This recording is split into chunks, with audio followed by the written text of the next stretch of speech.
What's up, everybody? My name is Adam Palmer. This is Daily Nonsense. On today's show, we're going to be talking about a potential surprise release for Absolute Football and some pretty crazy grading numbers that just came out for the offseason with basketball. If you like this video, make sure you hit the like button. If you're a new viewer, make sure you hit subscribe so you don't miss any future Daily Nonsense content. Let's get into it.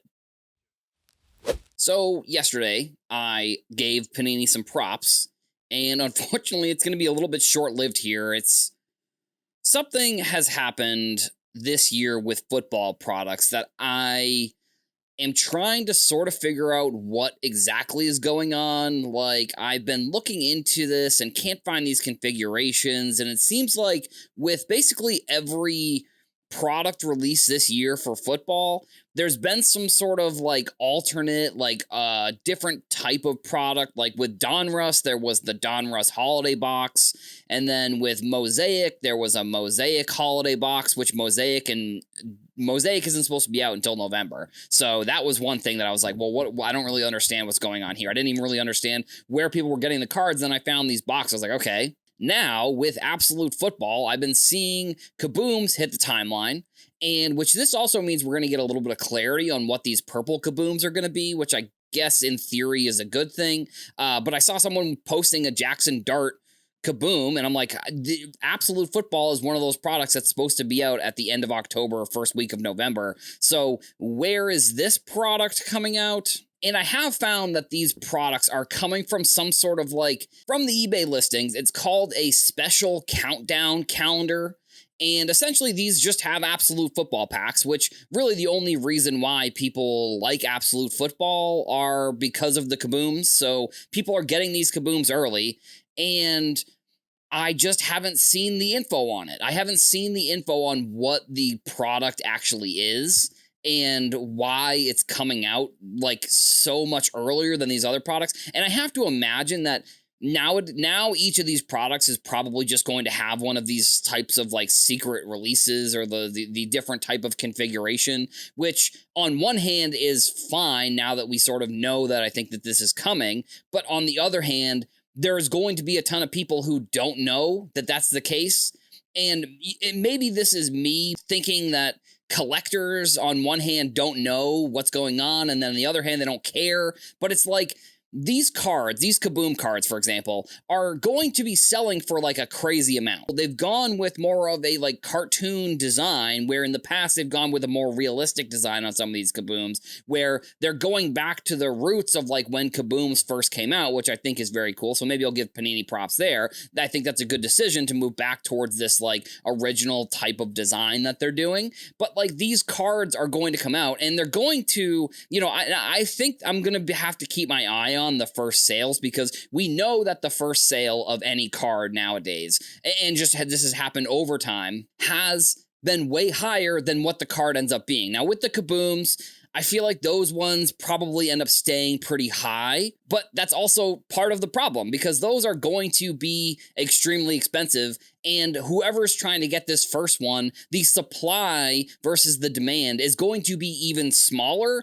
than it would when Absolute comes out. And at the same time, it feels like they're almost diluting the excitement of the release of a product.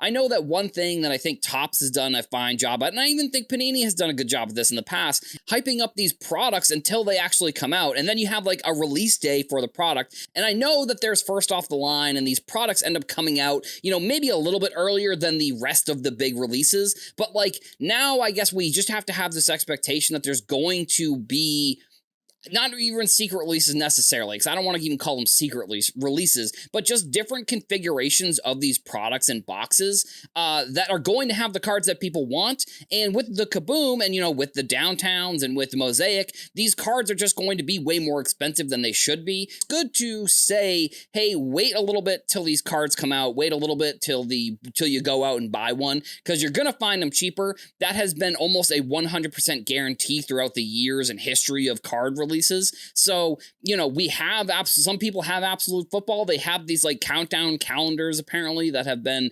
released by Panini for Absolute Football. So like, I don't know, be on the lookout for that, and potentially, maybe there's a flipping opportunity if you want to do that. But also just know that these products are out there, even though the release date for Absolute Football isn't for like another couple weeks. There is an article that is up right now actually on si.com/collectibles talking about PSA's data that they put out about the most collected player during this NBA offseason. Now, that was a little bit confusing to me. I had to look into a little bit more, and essentially it was just basically who got the most graded, who was most graded. So yeah, Lauren put out this article, very good. I definitely suggest checking that out. I'll put the link in the description so you can go check out that article. But the numbers, I guess shouldn't be super surprising. I'll go through the top 10 here.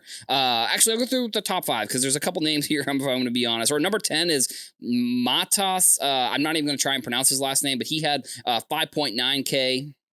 And then Ahmed Thompson, 6.5K. Luca had 9.2K. SGA had 9.8K. Stefan Castle, I'm guessing people are loading up on him because they believe him and he's going to be in the season. I don't really know, whatever.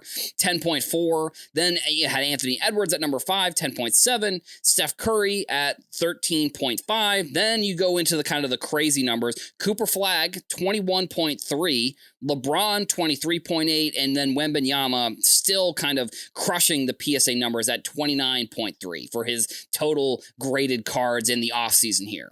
Now, what this says to me is that clearly Cooper Flagg is going to be a player that people are going to be collecting, and I actually am sort of shocked that there is even that many cards really of him to grade so far. Like, Panini didn't really come out with that many cards, and I know that there's probably a ton of like the Bowman U product, and there's probably a few like NIL cards that have come out, and I know Topps came out with some of their Topps Now cards. I think they did like a draft card, and they came out with a couple other ones, but I'm actually pretty shocked, if I'm going to be completely honest, that there is this many Cooper Flagg cards to even grade just in the first place. Wembanyama, he is probably, until he has like a bad season, like he is, I think I've seen people, I think it was on the Card Ladder podcast, the crossover with Chris and Josh. They were talking about their hot takes, and they said Wembanyama to win MVP was a hot take. I think that could be, that would be insane for the hobby. I think that would be one of the first players that has really seen this crazy like hype to him that has sort of panned out pretty quickly. I think Luka obviously is in that conversation, but you look at players like Zion, and I mean, maybe Zion is a good example here, like a Duke player who comes into the NBA and like just isn't like that. He's not really like a number one pick. Like he in that draft, if you could redraft that draft right now, there's probably no way that he goes number one. But I think Cooper Flagg, it's going to depend on how he does during his rookie season. Like, I don't think Cooper Flagg is as injury prone, maybe as Zion was. Wembanyama has taken over for LeBron in terms of like number one most collected player, I guess, with PSA. And I don't think that's necessarily super surprising. I think Wembanyama in his second year probably is going to have like a lot. He probably is the player that might have the most amount of individual different cards because they're going to include him in every set. They're going to, same with LeBron. I mean, they're kind of almost in the same boat. Like any type of insert set or any type of like, case hit, they're both going to be on that checklist. And I would imagine Cooper Flagg will also be very similar. If he does well during his rookie season, the second year is where I think we're really going to see like a huge jump in his cards. And I wouldn't be surprised if Flagg jumps Wembanyama this year. Like, I know the hype for Wembanyama was like crazy. The hype for Cooper Flagg has almost been just as crazy here. He's the cover art for one of what I think will be one of the biggest products or basketball products in quite some time, the first Topps product. So overall, the top 10 or the top 5, I think that makes sense with Wembanyama, then LeBron, then Cooper Flagg, then Steph, and then Ant Edwards is another good one. Like, I think he's another player that, in that draft, people were much more excited for LaMelo Ball. Now, LaMelo Ball is fine, but Anthony Edwards has turned into kind of a superstar here. So like I said, this is sort of the going into the season, this is where you're going to see a lot of people like there's going to like those Cooper Flagg numbers are just going to increase because people are going to keep sending in his cards, whether they're rookie cards or some of his NIL cards. But like, I wouldn't be surprised in a year or two, we see a similar trend here with Cooper Flagg that we saw with Wembanyama, where Cooper Flagg's cards that he gets graded just continues to increase the amount of cards, and he ends up taking over the number one spot, I think, at some point in the next year or so. That's all we've got for today's show. Make sure you leave a comment. Let us know what you thought about today's topics. Also, come back here to the Sports Card Nonsense YouTube channel every day for more daily nonsense. Thank you all for watching, and I'll see you in the next one.